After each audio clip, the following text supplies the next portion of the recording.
Good evening. I'm Marley Parrish, the Rural Affairs Reporter with Spotlight PA State College Regional Bureau. I'll be moderating tonight's live event.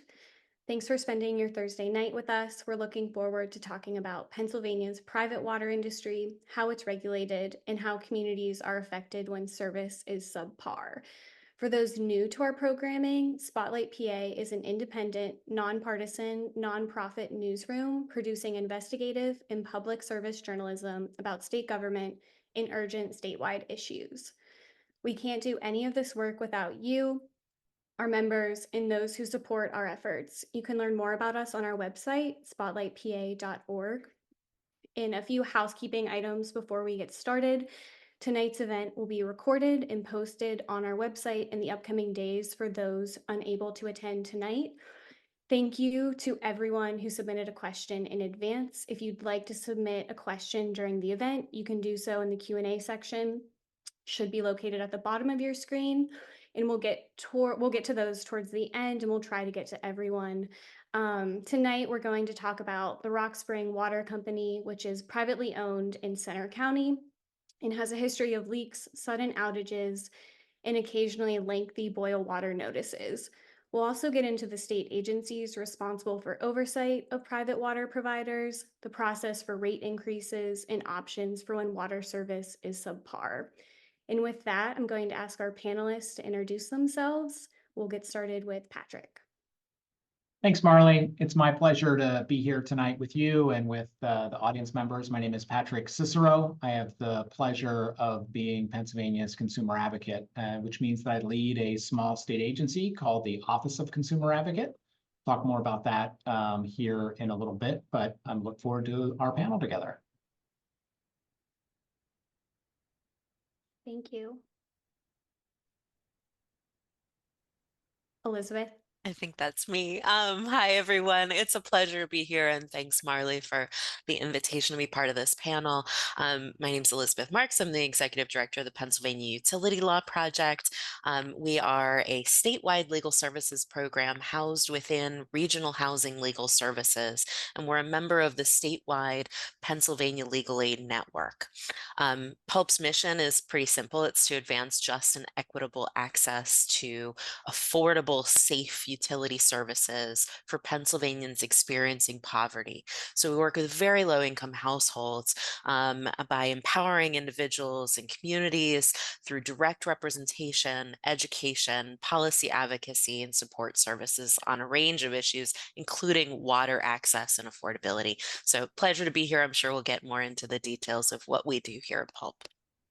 Thank you. Next, we'll go to Laura.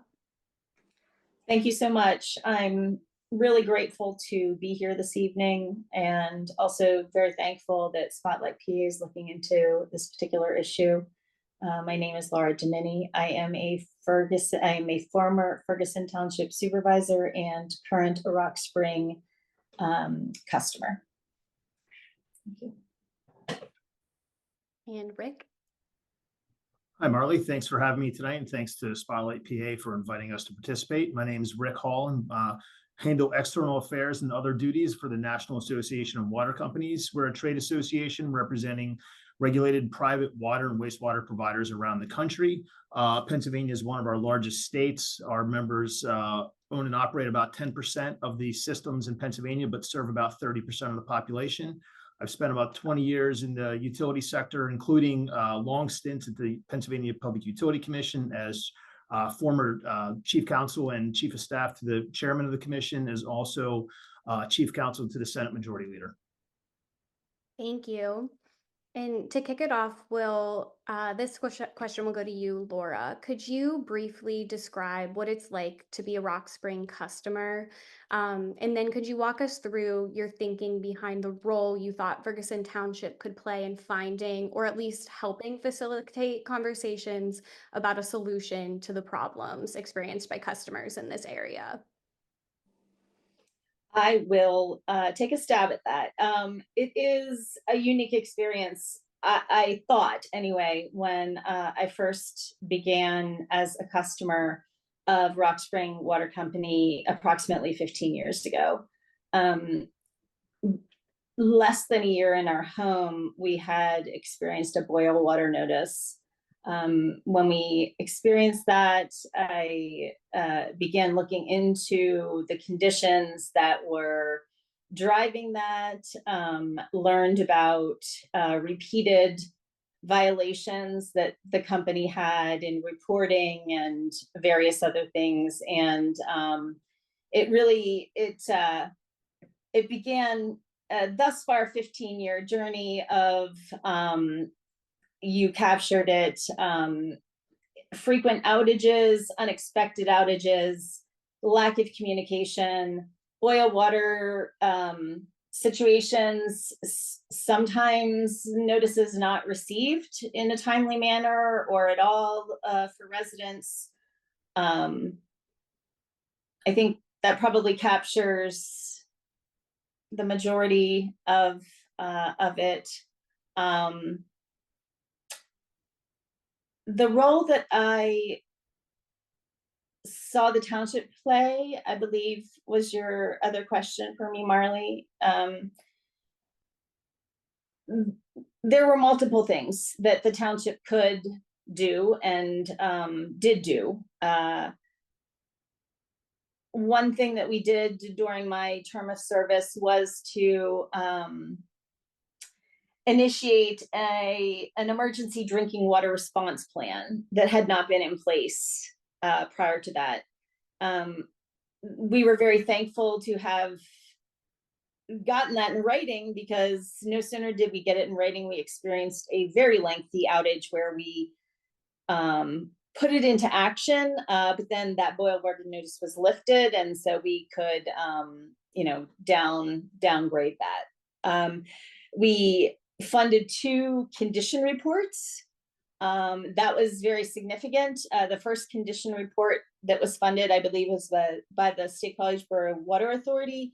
And we as customers had received that in 2014 when the township had, prior to my service, when the township had initiated an effort to get the community together and talk about the problems with Rock Spring.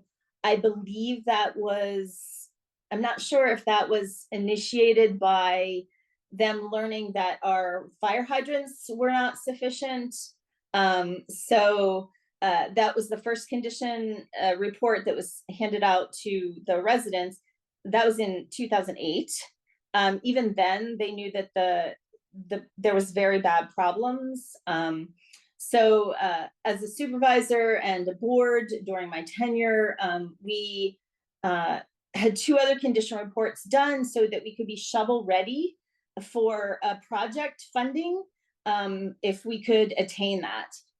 So there are many, many, many steps to get to be able to have good water if you don't have good water. And so we took 2 major steps with those condition reports. Thank you. Thank you. The next question is for you, Elizabeth. I was hoping you could sort of explain how Pennsylvania's Public Utility Commission and the State Department of Environmental Protection regulate private water utilities.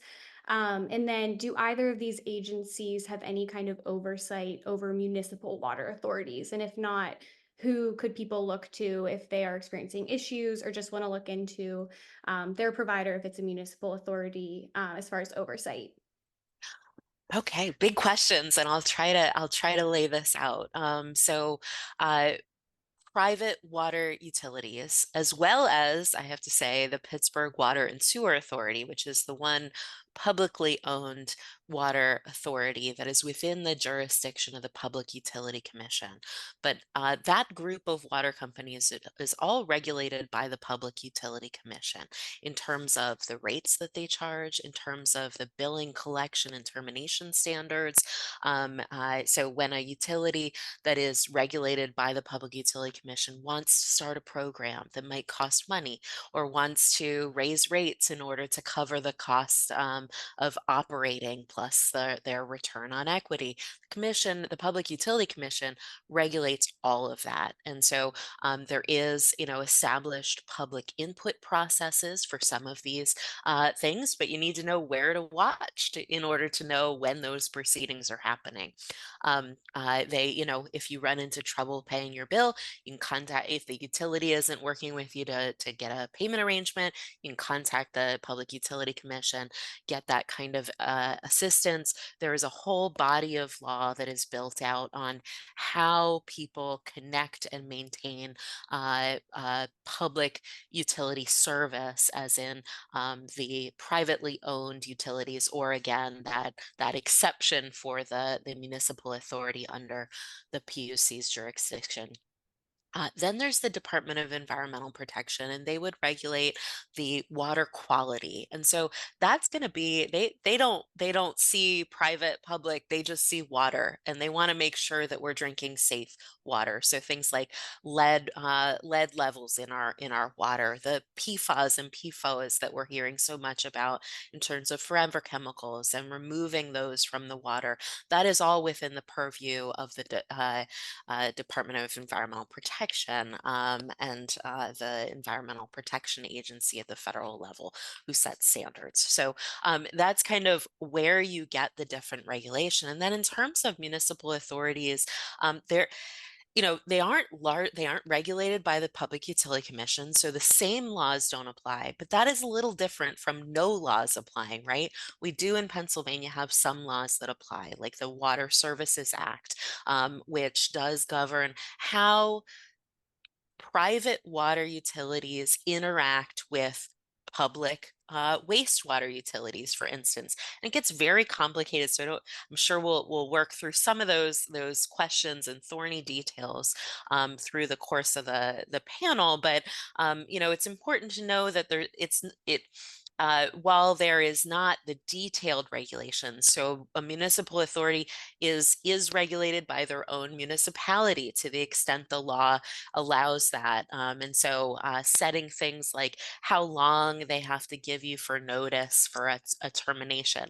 Some of that, there's some laws that apply in the Water Services Act, but largely it's set at the local level, right? So the oversight there is in your local elections, right?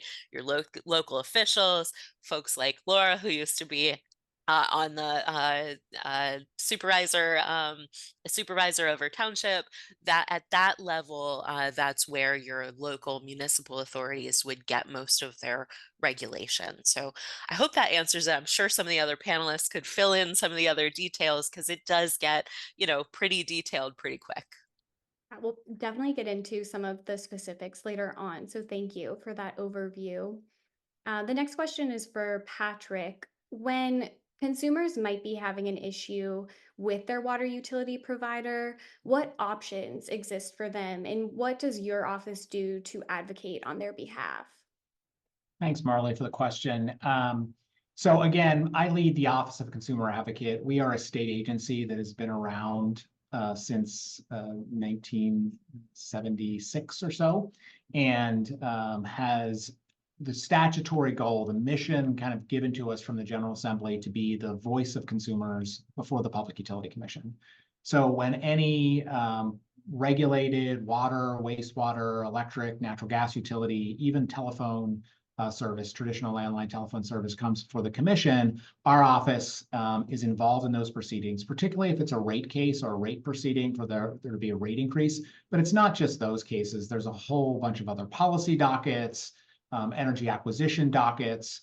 But in the context of water and wastewater specifically, we are there to be kind of the voice of consumer interests in these proceedings, because what the Public Utility Commission does is they're the economic regulator, as Liz mentioned. They don't necessarily regulate water quality, but they work in coordination with DEP often to kind of ensure that water is safe and reliable to drink. That becomes a really significant problem if it is not.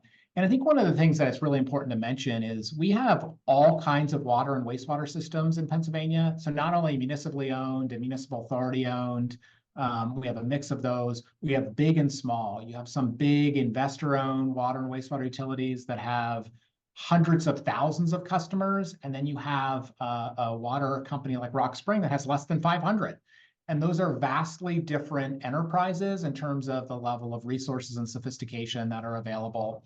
But if someone's having difficulty with their water company, difficulty whether it's paying their bill or water pressure or the quality of water, I think there are a couple things that everybody can do regardless of the size of their water utility. And I think the first thing that I would encourage everybody to do is reach out to your utility. It is really important, and I know many folks have done that, but it's really important to do that and take that first step, because the first thing that the Public Utility Commission is going to ask you is whether or not you've contacted your utility and tried to resolve this with them. And so it is important, even if it feels like an exercise in futility because you've reached out a number of times, to reach out to your public utility and explain your concern. And again, for smaller water and wastewater utilities, right, this sometimes is very frustrating because the phone rings and rings and rings. And then again, you have larger, more sophisticated entities that have call centers and are far more responsive in a variety of ways. But if that doesn't produce the results, if that doesn't fix the problem, they're not being responsive, customers of regulated water and wastewater utilities, and I mean regulated by the Public Utility Commission, can go and file a informal or formal complaint with the Public Utility Commission. Let me take 30 seconds to explain the difference between those two. Informal is a complaint that you file that you can do by telephone, you can do it by form on the internet, you can do it by email, where you're essentially have a problem with the utility, and you'll get the Bureau of Consumer Services at the Pennsylvania Public Utility Commission to respond to you, either answer your inquiry or open an investigation and work with you to try to resolve that with the cooperation of the utility. If you're not happy with the outcome of that, you have the right to file a formal complaint, or you can skip that first step, though I wouldn't recommend it because many things are resolved in that way, and go right to a formal complaint where you get to present your case, so to speak, your concerns, to an administrative law judge at the Public Utility Commission, who gets to decide the facts associated with that.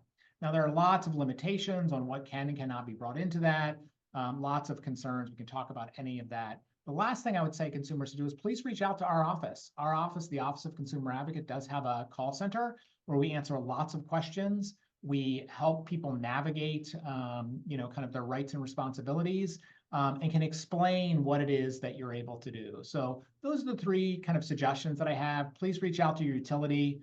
Many times those issues can get resolved. If not there, please reach out to the Public Utility Commission and reach out to our office. For non-regulated water and wastewater utilities, it is reaching out to your local elected officials that really makes a big difference, because they're the ones who kind of have the ability to exert some influence over whether an outcome does or does not resolve in the consumer's favor. Thank you. Laura, you had mentioned that Ferguson Township had commissioned a series of reports conducting assessments on the Rock Spring system. The 2022 report notes that the average Rock Spring customer pays $19.35 monthly, $19.35. For comparison, the State College Borough Water Authority, which has explored potential options in an acquisition and grant fundings that might help ease repairs, charges $29.27 for similar usage. Do you have any concerns about how new ownership would affect current customer rates in the Rock Spring coverage area? And do you have a preference for who a potential owner might be, whether that be a municipal authority or a private company? And just sort of walk us through your thinking. Yes, thank you. My preference really is for public ownership and local representation. We have now, the State College Borough Water Authority has built a second plant that is in eyeshot of customers of Rock Spring, and would be a fantastic, they have very good water, and it would be a fantastic owner. And yes, of course, we have concerns. I think everyone here has concerns. Of course, you're going to have concerns when every dime that should have been put into the system was put into stakeholders' pockets, and the system has been allowed to decline. or shareholders, not stakeholders, pockets, and the system has been allowed to decline and even has gone unfined according to, I mean, when I've called, sorry, when I've called the regulators, I've been told that this company is not being fined because the assumption is the money that would be spent on fines is instead being invested into the system. However, when the 2022 report comes out, it's very clear to see that that money is not being reinvested into the system. So any off taker, any individual company entity that takes over this system is going to have to make up for all of that lost time. And what this condition report shows is even though we have a system in the ground, it's really worth virtually nothing. And the cost to do all the repairs to get it up to proper standards is millions and millions of dollars. So yes, very concerned and frustrated because I hear a lot about recreation grants and millions of dollars for trails in the center region and so on and so forth. And I don't know where our priorities are, not just in the center region, but in the state. It's very difficult to get money, if I understand correctly, for this kind of infrastructure. Yet we are making paths. So it's often a little tangent there, but yes, very worried about rates. Would prefer to see it in the public. My understanding is when years ago the county got involved with trying to find an owner, a different owner for this company. I believe it was PA American that they were looking to matchmake with. At the time, they were not interested.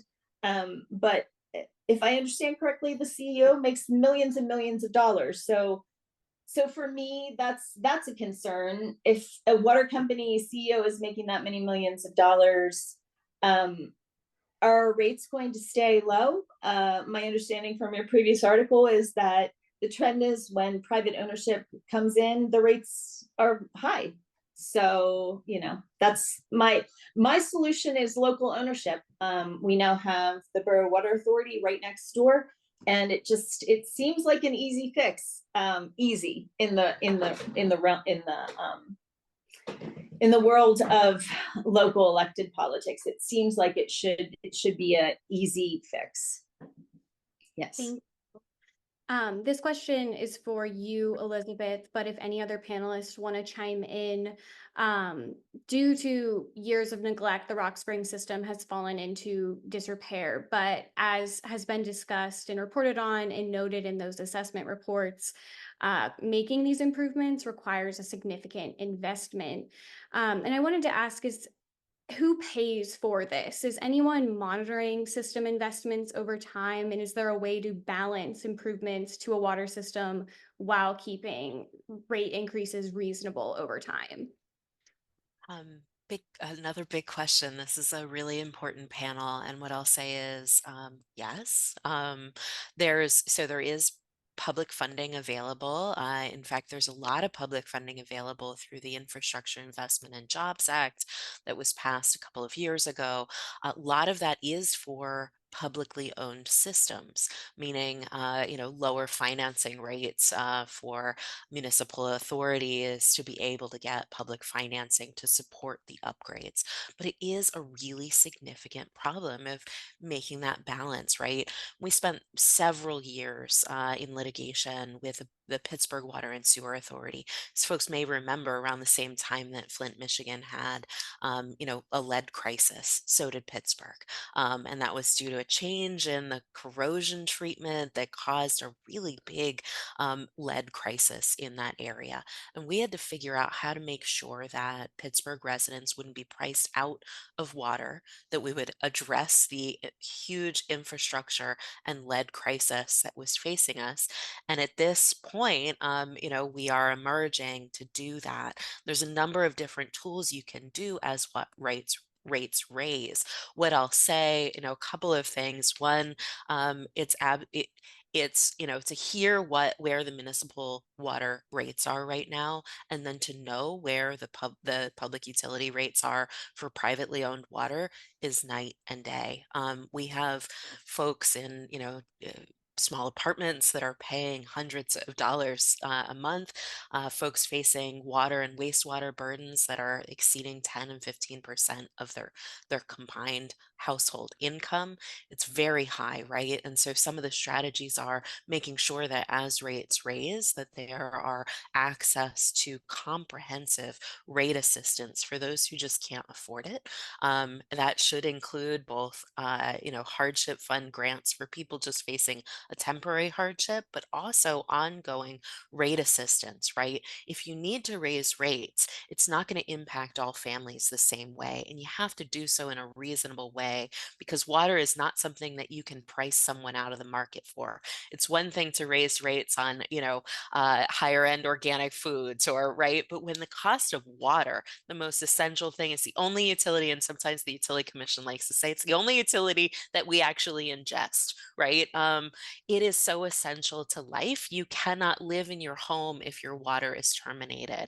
But unfortunately, we have thousands of Pennsylvanians right now, as we sit, that have no running water in their home, right? Leads to very quickly to condemnation. It leads to eviction.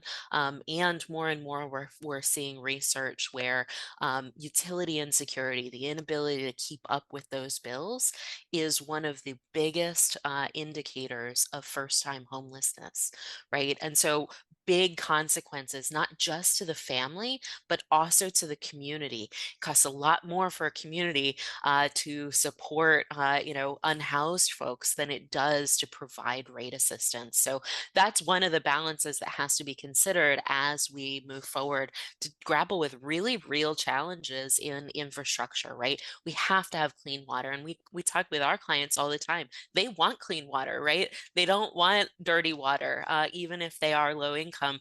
But we have to both get them clean water and make sure that we're not pricing people out of the market for water in doing so.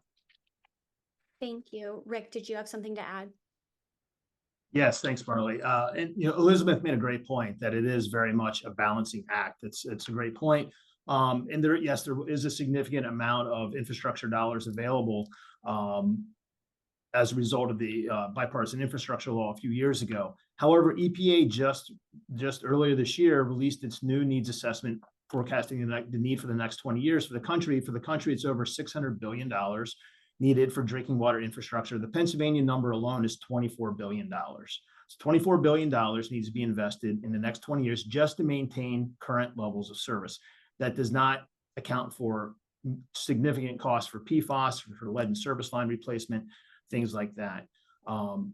And I do feel the need to respond to points about public versus private water, regardless of whoever takes over, assuming somebody does take over the system. And I should mention that we represent investor-owned, private regulated water systems, but we do not represent the very small. So this system that we're talking about today is not an NAWC member, nor would we allow to become an NAWC member, simply because of its history. But it was stated that it needs $13.5 million in repairs.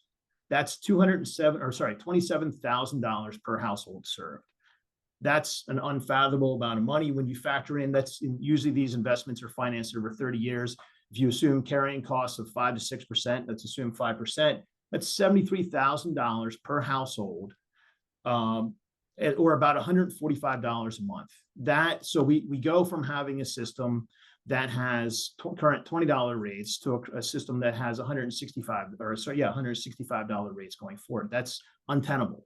It's the community could not survive with that. There has to be other solutions. But this goes back to why our members, and we're often accused of having higher rates, even though there has been no factually supported study to actually show that. Every study that shows higher rates for private systems fails to account for a number of things. It fails to account, first of all, for infrastructure investment.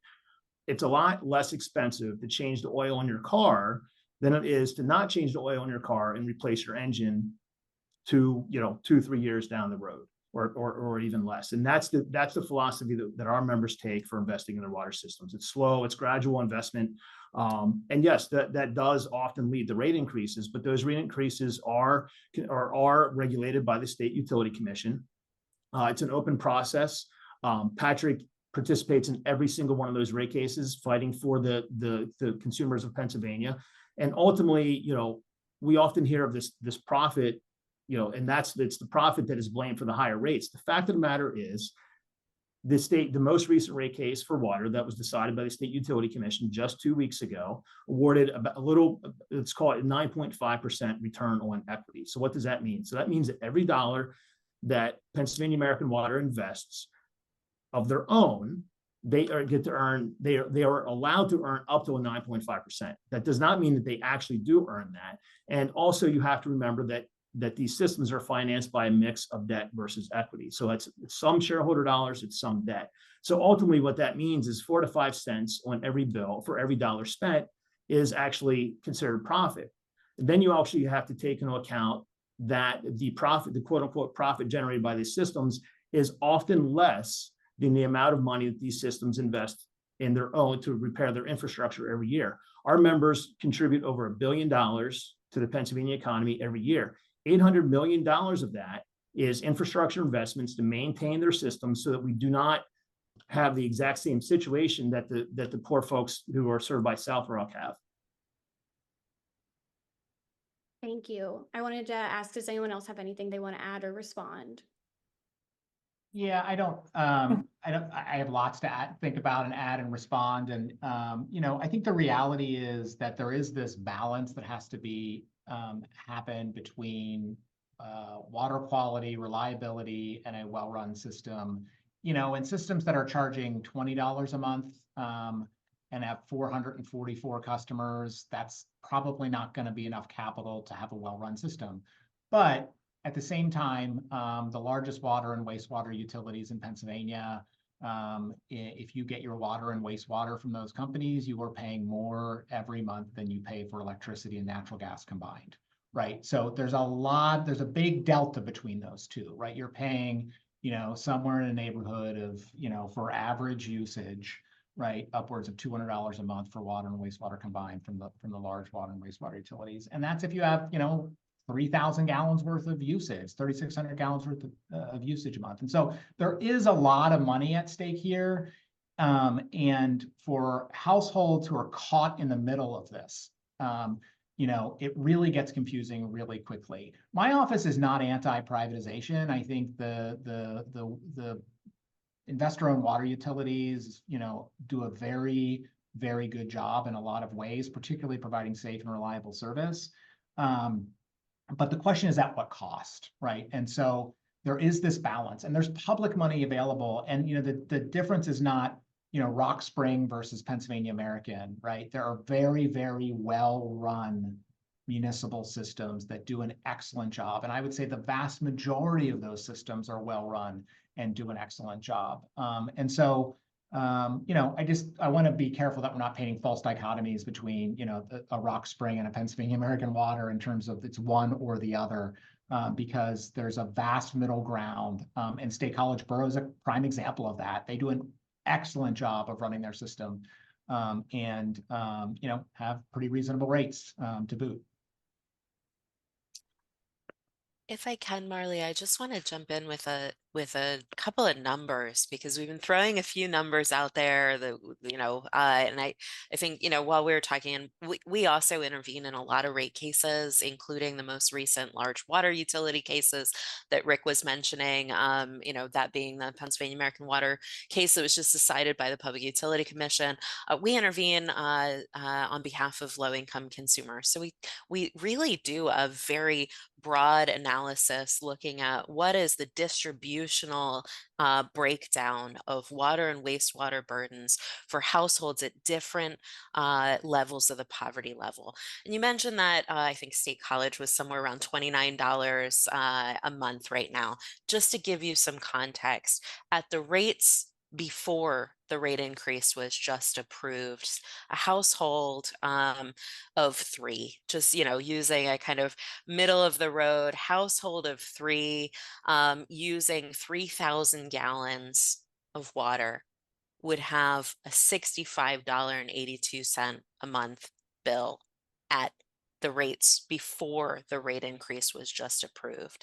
For a household at the poverty level, 100% of the federal poverty level, a 3-person household, that's a 3% water burden, right? That's 3% of your household income being paid for water service alone. But when you start to look at even lower household incomes, which we have tens of thousands of people across our state who are living below the poverty level, that jumps to more like 6%.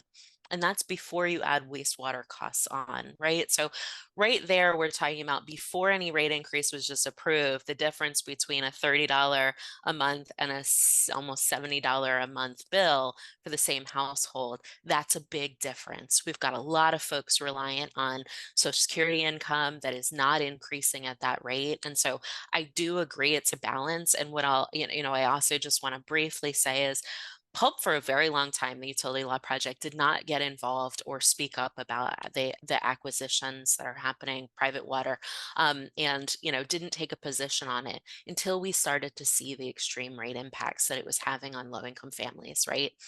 And so we have started to say something, and I think there does need to be regionalization of water systems, but we have to be careful to make sure that rates are maintained at an accessible rate, right, for all. Again, going back to people cannot survive unless they have running water to their home. So we have to do the hard work, and it is going to cause, Patrick said, we have to increase those really low rates. That is not covering the costs that people are incurring or the costs that we are about to see as some of the new regulations come online, right? I'm very hopeful we're going to hold polluters accountable for the PFAS and PFOAs going in our water and not having that trickle downstream to raise our water rates, because we have to get that out of the water, but as Patrick said, at what cost? And more and more, we're pricing people out of the market for water and wastewater. Yes, because I agree with Elizabeth a lot there. We do need regionalization. We are not just advocates for privatization. It needs to be smart consolidation policy, and where it makes sense to combine a public system into another public system, or a small private system such as we're talking about here into a public system, that makes a ton of sense. It very well may be that State College can run a new main from its new treatment plant and just hook into the existing system, and not, if to the extent that there's treatment plant upgrades that would not need to be made. That has happened many times around the country as we talk about smart regionalization policy, but it does need to be looked at holistically. It needs to be, again, give back to the balance. It does need to be a balance, but we are, we look at ourselves as a world leader, and the fact that we have systems like this in a very in one of the biggest states in the union, at a core part of the state is, just cannot be allowed to stand. Thank you. We have about 20 minutes left, and I want to get to some audience questions. So we're going to move on and talk about Act 12, which Pennsylvania enacted in 2016. Lawmakers had hoped to provide relief to local governments struggling to keep up with maintenance costs of water systems. The law changed how water and wastewater systems for municipalities are valued and sold to for-profit companies, letting these private companies bake the costs of buying the system into PUC rate increases for all customers. Rick and Patrick, I was hoping you can explain, your reactions to Act 12, its impacts, and just also weave into that, responding to criticisms of Act 12. Lawmakers have proposed some changes to the law, including a package of House bills that would cap the acquisition costs amount at 125% of the depreciated original cost and spread out costs incurred by customers over time, rather all at once. And I'm just wanting to hear your responses to Act 12, its impacts, as well as efforts to make changes after hearing feedback after it was enacted in 2016. Yeah, thanks, Marley. This is a really important topic. And, Act 12, what Act 12 did in 2016 was add a new section to the Public Utility Code, Section 1329, that, as you mentioned, fundamentally changed the way municipal systems were valued for purposes of acquisition. It was a valuation statute. And what it did was it allowed for fair market appraisals of those systems. And so when a investor-owned water utility would enter into an asset purchase agreement, an agreement to purchase a municipal authority or a township system. Prior to Act 12, they would pay whatever price they agreed to pay, but in terms of putting it into rates, they would be only allowed to put into rates what is called the original cost less depreciation. Now, the cost of the system less the depreciation over time, plus all the incremental improvements over that period of time.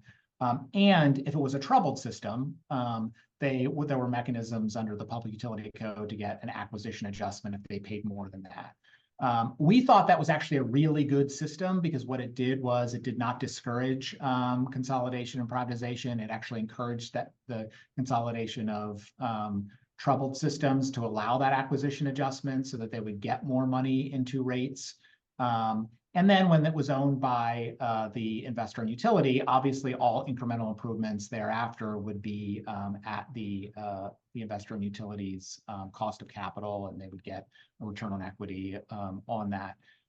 That changed in 2016 with the implementation of Act 12. And so now, if both parties elect, they can proceed under Section 1329. And what that does is that the utilities and the municipality file an application with the Public Utility Commission. The Public Utility Commission has to weigh that application to see whether there is an affirmative public benefit, a net benefit from the acquisition. If they do that, then what gets put into rate base for purposes of setting rates is the lesser of the average of the fair market appraisals or the agreed upon purchase price. And that's just been demonstrably higher over time since 2016. And I'll give you an example of how that works. There have been 21 approved acquisitions under Act 12 since 2016. And of those 21 approved acquisitions, there's been a total of $1 billion that has been added to the rate base of 3 utilities. One utility, Veolia, has a really small water and wastewater system. The other 2, Pennsylvania American Water and Aqua, those are the only 3 who have elected to do 1329 acquisitions. So $1 billion has been added to their rate base upon which rates are set. That $1 billion costs ratepayers every year $85 million extra than they otherwise would have paid. Because in the absence of Act 12, if all those acquisitions had gone through, the amount that the utilities would have been able to put into the rate base was about $500 million. So it essentially doubled the amount they're allowed to put in their rate base for purposes of setting rates. And that's where that $85 million of extra money comes from. In our view, and I know the water and wastewater utilities would disagree with this to some degree, none of those systems were troubled systems. All of those systems had challenges like some water utilities do, but they weren't troubled in the sense of meeting that 1327 threshold. So, our view of Act 12 in 2016 is that it was not necessary. Our view in Act 12 now is that it's not necessary. Our principal position about Act 12 is that it should be repealed. It is driven significant rate increases, and we have other tools in the Public Utility Code to address this. And so I'll talk about the bills in a minute. I want to let Rick respond to that, and then we can talk about some of the amendments that may be out there. Yeah, thanks, Patrick. And I'll start first with your comment about none of those were troubled water systems. So Pennsylvania American Water acquired the Brentwood wastewater system. It was considered, it was out of compliance 17 out of 19 years, but it was not considered to be troubled. The fact is that many of these systems simply do not report. They do not report, they do not meet the reporting requirements. And those, when you're not reporting, it's really hard to be considered out of compliance. And even when you are reporting, such as Brentwood was, 17 out of 19 years out of compliance, still was not considered to be troubled. Aqua, Pennsylvania recently acquired the Shenandoah drinking water system. It was, when it did its inspection after acquiring the system, it was told that 1 fire hydrant was out of service. After doing the inspection, it found that 23 fire hydrants were not working. Obviously, that is a huge public safety issue. And so, I think this, we need to maybe work on the definition of what's considered to be troubled and what isn't considered to be troubled. As to the 85 million, we think that tells only part of the story. The rest of the story is that it ignores the fact that oftentimes, particularly with municipal systems, the rates do not cover the full cost of service. What that means is that taxpayers are paying for those water system operations, but not just through rates. They're paying through taxes. For instance, New Garden, which was recently acquired, found an analysis of that found it 16% had a 16% operating loss. That means that 16% of its costs were not being recovered through rates. So that's an automatic 16% increase to rates when cost of service, which is what the Public Utility Commission requires our members to have. We're required to fully fund systems or fully fund the cost of service. Second, it also does not take into account the fact that massive infrastructure investments are needed, even if they're not technically considered to be troubled systems. If you go back and review the expenditures, it's not uncommon for the years leading into an acquisition for utilities to be spending $0 on capital improvements. And so when you take into account the amount of money that's needed to be invested in these systems and the fact that taxpayers are subsidizing these systems through non-rate revenues, that $85 million just isn't an accurate number. If you look at the most recent rate cases, including one that's currently pending and two that were recently decided, fewer than 20% of the rate requests were related to acquisition costs. And for one of those members, or for one of our members, they're currently, the rate request is 10%. That includes infrastructure investments they're making to those systems that they're acquiring. If I can just jump in here for a minute, Marley. Hey, I just Can I ask that we be brief, okay. just because I do want to get to the audience questions, but yeah, you can add, Elizabeth. Yeah, I just want to go back to the price, right? At what cost is this costing us? And where we're at right now is, someone at 4,000 gallons, right? Paying $81. They just got a 10% something rate increase over that. If we were taking the delta between what it is that you're paying for water at state college rates, right, and what it is that you're paying for water private, there's got to be a middle ground here. And we are going to break the system if we keep pressuring households to pay more and more of their income on water, and there won't be customers left, at least at the bottom. And we're headed towards a real problem here that we have to grapple with. Thank you. Is there anything else you want to add? I do want to get to audience questions. I'm so sorry. I wish we had more time this evening. But just as far as efforts to reform Act 12, anything that you want to add or just respond? I think the only thing I'll add about Act 12 is a dynamic situation. I don't know what the General Assembly is going to do. I know there's some differences over there, and the challenge is not pricing people out of water and wastewater service. There are thousands of households who lose their service every year, and they're not all low-income households. Lots of low-income households lose their service, but households at what is the ALICE level, asset limited income constrained level, which is maybe 250% of poverty, 300% of poverty, are struggling mighty to pay their water and wastewater bills too. And the problem that we face is that what is driving rate increases right now is acquisition costs. And there are other things that could be, like PFOA, PFAS, lead service line replacement. In my world, when there are things you have to do, like comply with environmental laws, there might be things that you shouldn't do, which is acquire systems at a price premium. Yeah, and I'll just say that, as I just stated, less than 20% of rate increases are attributed to acquisition. So I'm not sure I would agree with the characterization that those are driving it. I will say that, the Pennsylvania Utility Commission just a few weeks ago adopted what we think are some really smart, I'll call them reforms to Act 12. Those are something that our members worked very collaboratively with, filed comments, as did other panelists here tonight. And we're taking the exact same approach with the legislation. I agree with Patrick. It remains to be seen how this comes out. Is now, we thought maybe it would be a budget time issue. It's now obviously going to be a fall issue, we hope, because we do think that there are smart reforms that we could all agree to. Thank you. I'm gonna move on. We did get some audience questions.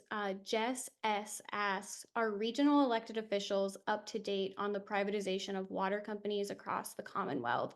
Has any water authority and or the PUC collaborated with Penn State for analytical comparison, private versus public rate studies, monopolized industry, etc.? And I can open that to all the panelists if anyone wants to respond or jump in. Yeah, I'm not aware of that level of collaboration. The Public Utility Commission puts out a great rate report for gas and electric utilities.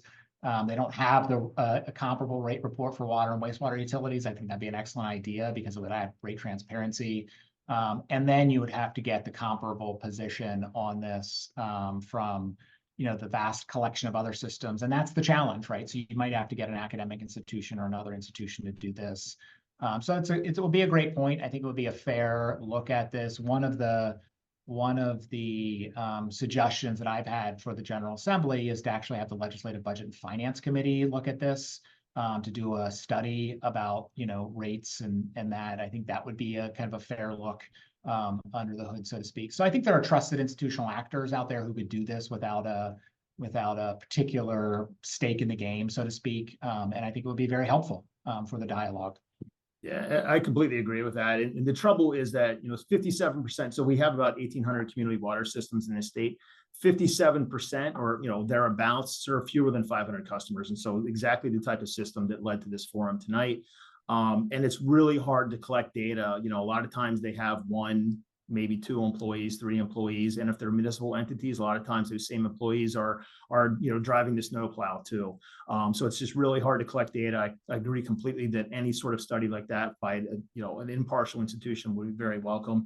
And as to the question about how are public officials being informed, one of the smart reforms that the Utility Commission just adopted is that sellers have to communicate rate impacts, and they actually have to sign an affidavit saying that they, acknowledging that any rate impacts of acquisitions, they need to communicate those rate impacts through bill notices or through, I shouldn't say bill notices, through notices to existing customers. And there needs to be at a minimum 2 public input hearings prior to an acquisition. Just to tie some of the data question together in terms of transparency and communicating with local officials. The American Rescue Act plan, which invested a ton of money to help us dig out from the high inflation and the pandemic, we had a program called the Low Income Water Assistance Program, LIWAP. It was modeled after the Low Income Home Energy System Assistance Program, LIHEAP. In launching LIWAP, we had a huge problem, and it became apparent just how big the hole is in knowing where our systems were, because we needed to communicate with all of the water authorities and water companies in as quickly as possible to get them signed up to be vendors for the program. In other words, to accept assistance.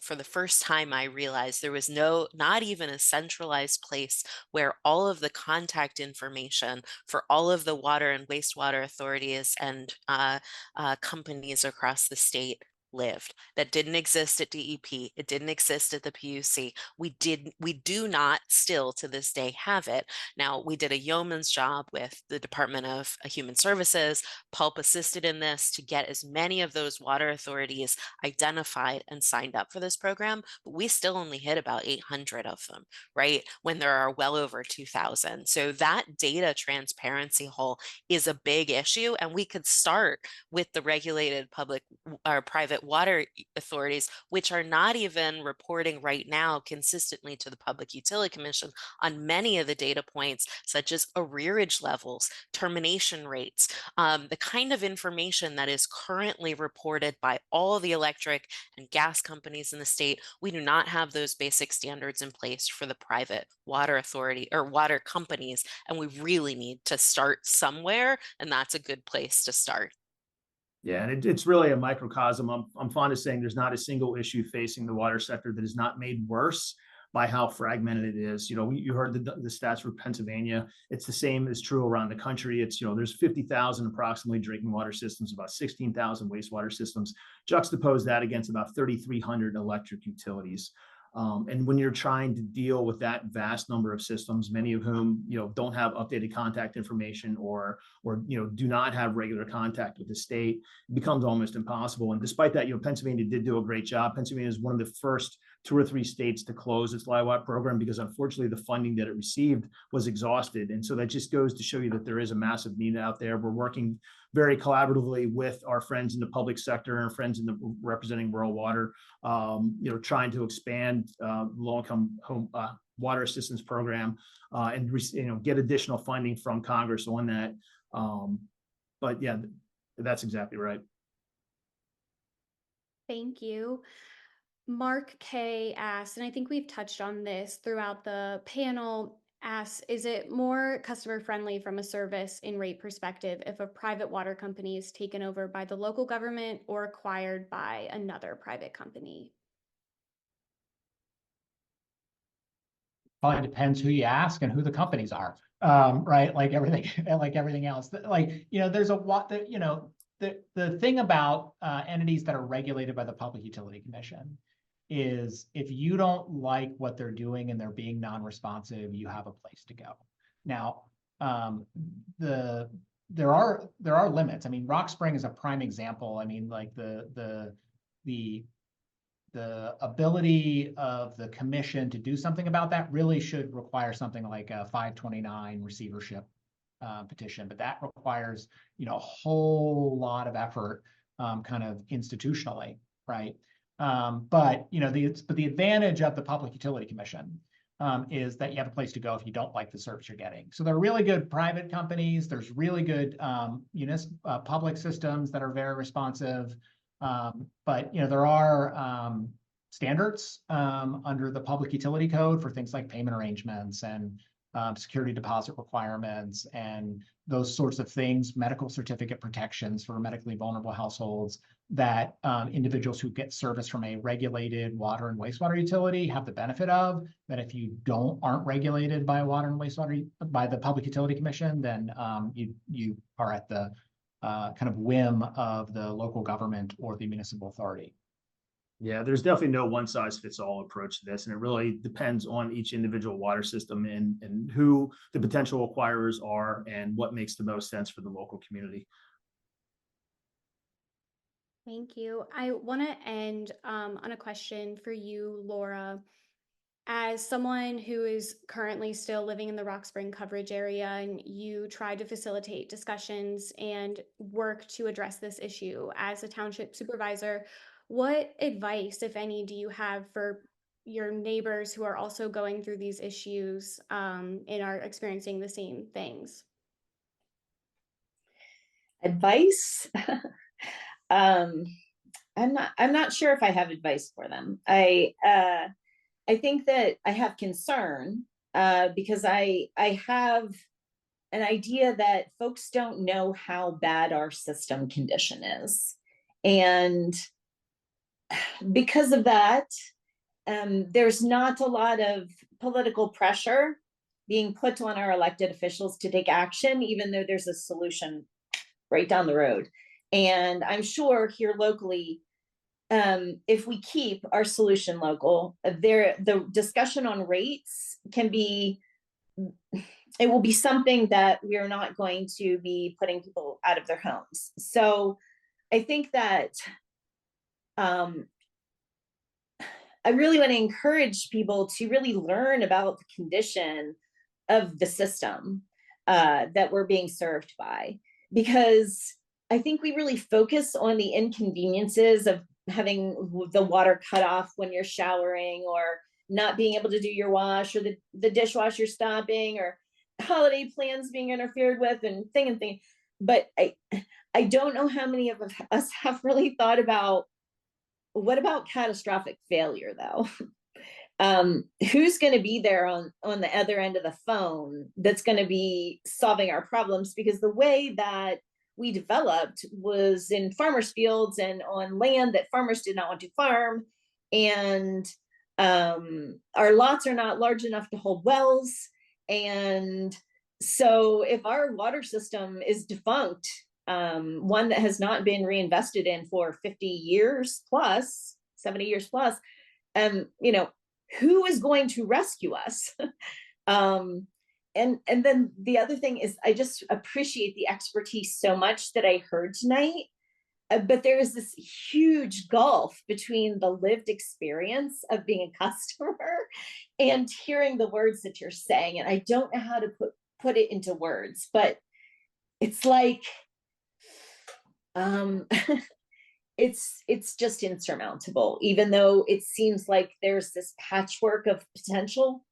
And really what we need is advocacy at the local level to fight for us, and our solution, I think, to navigate that very difficult system. But I just wanted to thank you all. Thank you all for what you're doing, and the knowledge, and getting in there, and being vocal about this very bad problem that many don't know about. So thanks. Thank you. Thank you for your time. Unfortunately, that's all the time that we had this evening. And I just want to thank all of the panelists for joining us, everyone who spent their Thursday night with us. And we appreciate the support for our work at Spotlight PA. You can read our journalism again. I'll put the website online at spotlightpa.org. And just thank you all so much again for your expertise, your insight, and for those who attended.